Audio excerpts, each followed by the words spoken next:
একটু বৃষ্টিতেই জলমগ্ন হয়ে পড়ে কুড়িগ্রাম পৌরসভার অধিকাংশ এলাকা। ড্রেন উপচে ময়লা পানি ছড়িয়ে পড়ে রাস্তাঘাটে। জেলা প্রশাসকের কার্যালয়, ফায়ার সার্ভিস স্টেশন সহ বিভিন্ন অফিস এলাকায় চলাচলকারীদের ভোগান্তির সীমা থাকে না। এমন পরিস্থিতির জন্য অপরিকল্পিত ড্রেনেজ ব্যবস্থাকে দায়ী করেছেন নগরবাসী। কুড়িগ্রাম জেলা প্রশাসকের কার্যালয়ের সামনের সড়কের চিত্র এটি। মূল ফটক দিয়ে ভেতরে ঢুকলে পরিস্থিতি আরও ভয়াবহ। এক রাতের বৃষ্টিতে জমেছে হাঁটু পানি। পৌর এলাকার ফায়ার সার্ভিস স্টেশন চত্বরও বৃষ্টির পানিতে একাকার।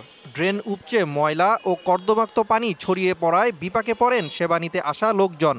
জেলা প্রশাসক কার্যালয়ের সামনে যদি এইরকম পানি হয়, মানুষ যদি দুর্ভিক্ষে চলাফেরা করে, এর মতো দুঃখজনক আর কোথাও হচ্ছে না। দীর্ঘদিন থেকে এখানে এই সমস্যা হচ্ছে, ড্রেনে পানি যাচ্ছে না।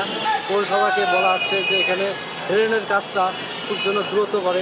আপনারা দেখেন যে আমরা সবাই গামবুট পরে হাঁটতেছি, কিন্তু তারপরও আমাদের দায়িত্ব, আমরা যে কোনো অবস্থায় থাকি না কেন, আমরা আমাদের দায়িত্ব সঠিকভাবে পালন করার চেষ্টা করি।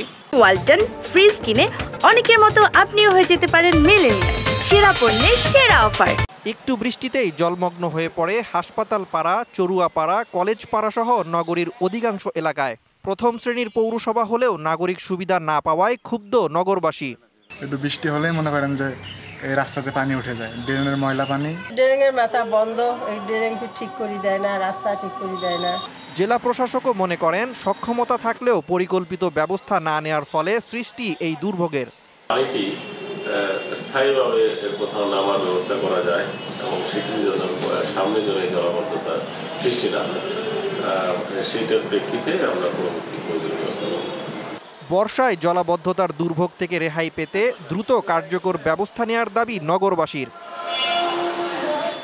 DBC news desk.